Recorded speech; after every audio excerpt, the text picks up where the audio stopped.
Welcome to The Confident Performer, the only podcast that guides ambitious, driven performers and entrepreneurs to show up authentically and confidently, both on and off stage. If you are ready to make an impact in your life and community and start living your most amazing, empowered life, you are in the right place. You already have what it takes to make it. You just need to see it. And I'm here to show you how. You ready? Let's go. Well, hello, my confident performers, and welcome to episode 17 of The Confident Performer. I am talking today about vocal coach, voice teacher, performance coach. What are you looking for? What's the difference between all of them? And can you make sure that you find the right one for you, especially when you're new and you're just starting out, or you are trying to get someone to really help you level up? The coolest thing about the industry right now, in my opinion, is that after 2020, we really actively have learned that so many more things are accessible to us by way of the internet. And that, to me, is absolutely amazing. With social media, so many more people are very present and accessible to us that would not be previously the case.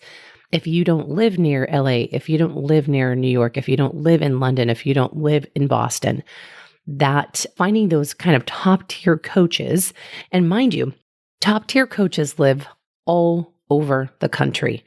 And with this internet medium that we have now, we have access to training with some of the best, literally in the entire world. And it's one of those things that specializing in specific things that enhance your training and quality of life, you will be glad you selected the right one. So I'm going to break down some of these. I actually referred to the internet for a few articles to do it really quickly. And I actually want to go to Backstage. Betty Ann Magaziner is a teacher at Juilliard, and she, I feel, really broke down the best foundations of what you can do, who you can seek, who are your best choices. So let's see. One of the things I want to start with is voice teacher versus vocal coach. Okay. In this article, she referenced a voice teacher is usually a singer who focuses on proper vocal technique and how to apply that technique to the repertoire.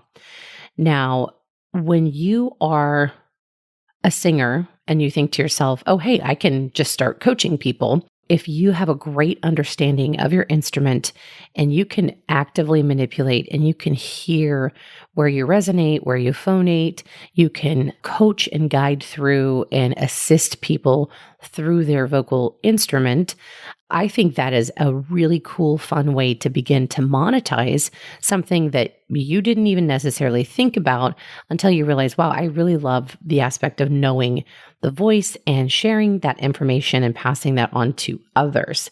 So I'm going to reference what a vocal coach is. A vocal coach is a music teacher, typically a pianist, who assists singers in preparing for performances by helping them improving their singing techniques and choosing songs that are right for their age, type, and technical abilities. I run into this often where you will see kiddos singing these big songs and, they're working with a vocal coach that doesn't necessarily know the foundations of what they should be doing with that sound within the voice. And they'll start singing these songs that are just way too big. And oftentimes for me as a voice teacher and a performance coach, what I will do is say, okay, I want you to not sing that ginormous song, that song that's far bigger than you. And it's a dead giveaway. So it's more for me when I'm explaining to them, I don't want you to go up there and not even be able to go or grow into the song. And it's very apparent that that song is way too big for you. I also don't ever really encourage like 6-year-olds singing like Rolling in the Deep. We could have had it all rolling in the deep. You had my heart inside your hands. Like, I don't know, maybe not, just maybe not. I mean, you can, don't get me wrong. Some people think it's adorable. I'm not one of those people. So I do want to go back into what that difference is when you break down coming into like a performance coach, so you can have a performance coach as well.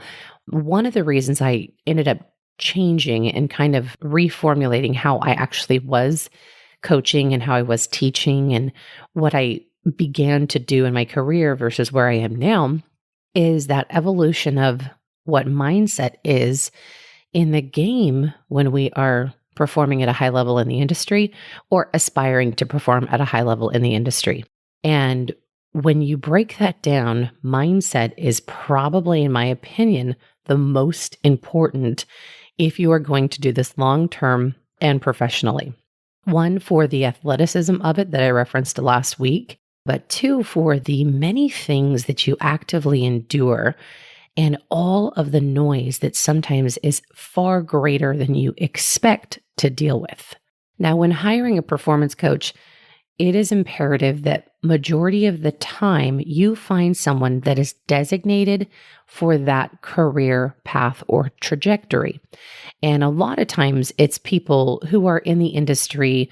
When you have a high performance coach that is a retired pitcher and he has a few World Series under his belt and he has 25 years playing ball. And then obviously like his time from when he started when he was 4 years old into his active career. When you look at a performance coach, that's the mindset stuff that I want each one of our artists and each one of our top confident performers to actively pursue. That you look at somebody who is not just talking about the game, but who's played the game. And the amount of information that comes by experiential moments is, in my opinion, priceless. My man and I were talking and I said, hey, what's, one of our next episodes going to be? And that was actually kind of one of the things that we wanted to talk about is going in education, experience. What is the value on the, not only for the individual, but how they choose to show up and how they end up showing up. Sometimes learning how to do a thing makes it easy to talk about the thing, and it makes it much easier to actually do the thing and talk about the thing if you've experienced the thing or consistently experienced the thing. And that's why actually I started this podcast, because I wanted to talk more about the things that people don't know what they don't know. And if you are the best bedroom singer in the whole wide world, if you do a few TikToks a day and you have a really great following and you really want to go into doing what's next, it is finding that voice teacher, finding that vocal coach, finding that performance coach, finding that life coach, sometimes even before you find all those other coaches. And then obviously there's that kind of separation, that divide where we go into the mental health component and you have that psychology and that psychiatry and you have that therapy, but those are all very much for a different episode. So we're going to stay on course here. So when you hire that performance coach, it's really important that that performance coach knows the lane of performance that you are training in very well. And I say this often to people who come to train with me. I'm not a coach that is a regular vocal coach around town. I'm not anyone's competition around town. It's one of those things that we're very, very different in our world, our life view, and things that we've experienced. And I have a lot of people that I would absolutely put my own daughter with here in our community, just because I love their style and I love the artists that they are able to really influence, inspire, grow, and really kind of train into that next level performer. So when you're looking for the ideal performance coach, you also want someone who is a really great communicator, someone who can actively communicate information. And if you know, okay, I'm not in the middle of actually grasping the concept very well, that they're able to say, okay, let's try this, imagine this, and then change the aspect. So when we're in the classroom, it's the same thing. If we're not understanding something, sometimes we just need a different explanation. We just need a different association with the information that's coming our way. And then we begin to grasp the concept in a very different way than potentially, somebody else can easily grasp. No problem. That's no problem. Every single one of my students is different. That's why I create custom curriculum for every single one. I don't have a set module that I use. I'm not at, well, you're at level 1 and you're at level 2 and congratulations, level 4, you are here. It is important that each one of us, when we are trying to find the difference in our life coaching, in our performance coaching, we're finding that voice teacher, we're finding that vocal coach, what are we actually looking for? So in a voice teacher, you are looking for someone who is really familiar with vocal health. The voice teacher who teaches a faulty technique can actually ruin a voice. And like I said, this is Badian's information, but it is one of those things where I absolutely agree. And I see, again, so often when you sing songs that are too big for you and your muscles are growing and shaping and melding and all that now, I will never encourage pushing in a way that is a crazy height belt or that is a consistent, I call it little kid scream belt. It's just not ideal. It's not ideal for the young performer, the artist in training, and it's definitely not ideal for the audience. The sweet little angels like me sitting in the audience and then having to be subjected to the sound. So this aspect of finding that voice teacher that really makes a difference is understanding top to bottom. Do you need more chest voice? Does this need more head voice? And how to achieve it? Is the voice nasal? How do you correct it? Does the voice need more volume? How do I build it? How do I extend my range? How do I get a legato or smooth line? How do I make sure my vocal registers are seamlessly blended from chest voice to head voice and back, making the voice even from top to bottom without a break? Now, that is my foundation of a proper voice teacher. And I say that because that one voice sound is the goal. There are so many styles right now that are out there that are very appealing and very interesting.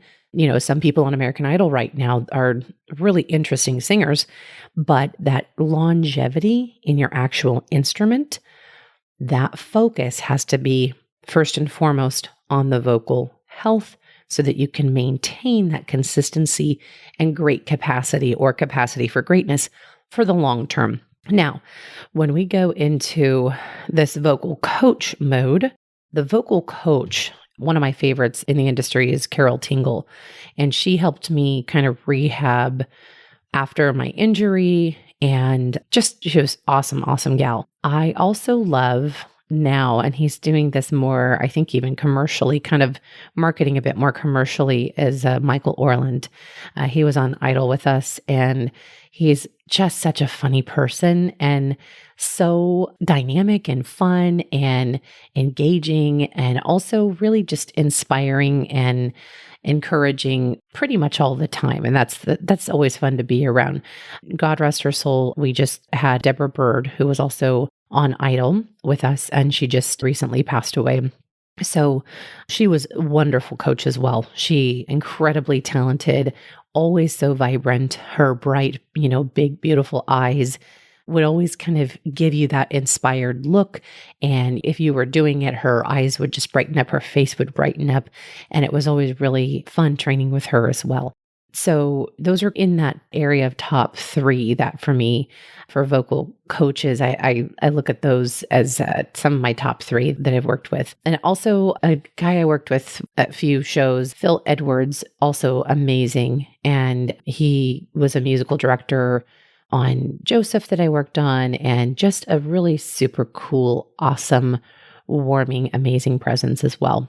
So going into that, where the vocal coach kind of focus is, it's that diction or the phrasing.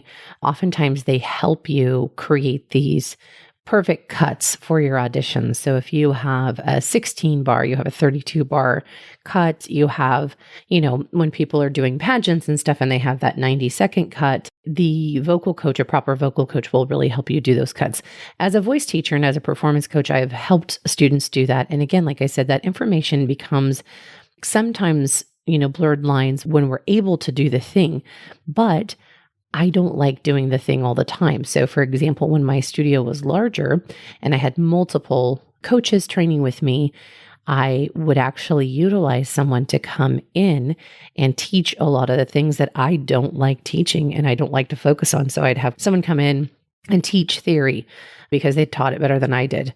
And I love acknowledging those moments where, hey, this is not my favorite thing to teach. It's not even my favorite thing to focus on and research.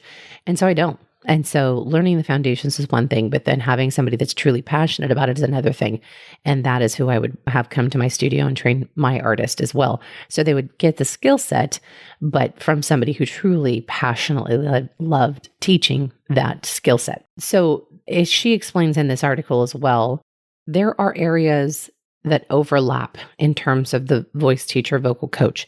So as I was explaining those, when those lines are blurred, you can decide, okay, hey, that vocal coach will serve me greatly for a lot of your formative years in preparing things, especially for the auditions that you have going on.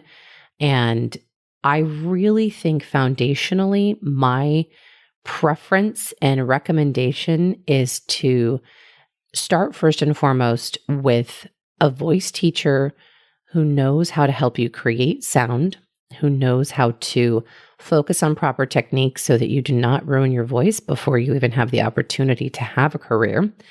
And you are able to condition the overall training expectation that you are going to build into something great, that your focus on your career is going to be foundationally based upon a solid technique, and you can always refer back to how to use your instrument properly. You're always going to know, oh man, I should not have eaten that spaghetti right before I sing. I should not have had my wine and my chocolate right before bed. And I'm only completely sharing that as a complete projection because that is something I absolutely did. And I would do that on the road, and it was absolutely not ideal and even potentially sometimes detrimental, obviously. So I share that information to make sure that each artist is thinking about those things.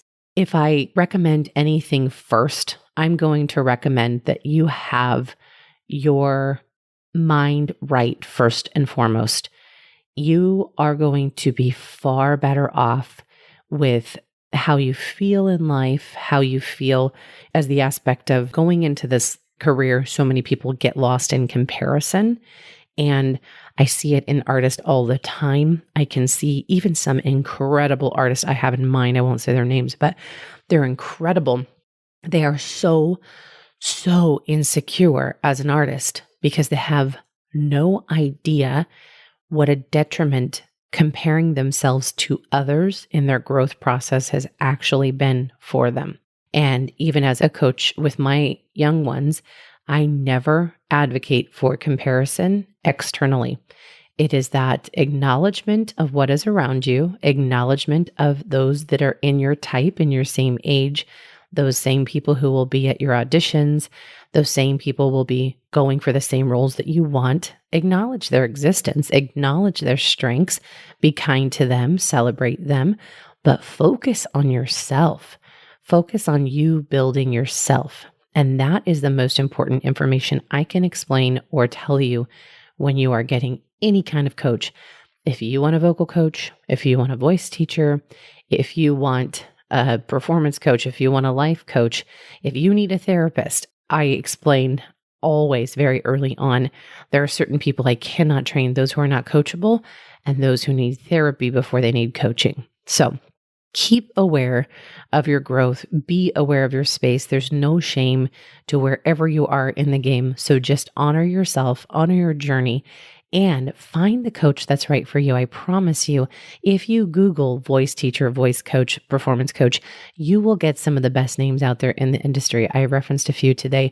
One of my most favorite ones, actually, I've worked with very briefly in my career is Kate Geisler. And I feel like she has a great understanding of the overall vocal instrument that I think is truly incredible and translates and is very transferable. So that's my final on that. But take care, my beautiful people, and please be well.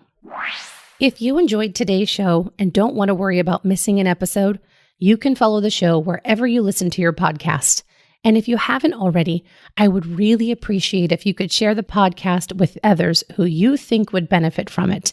And leave a rating and review to let me know what you think. Now, it doesn't have to be a 5-star rating, although I sure hope you love the show. I want your honest feedback so I can create an awesome podcast that provides tons of value. Visit amyadamscoaching.com/podcast launch for step-by-step instructions on how to follow, rate, and review.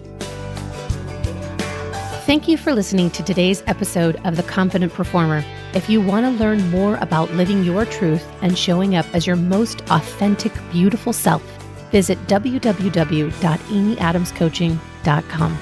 See you next week.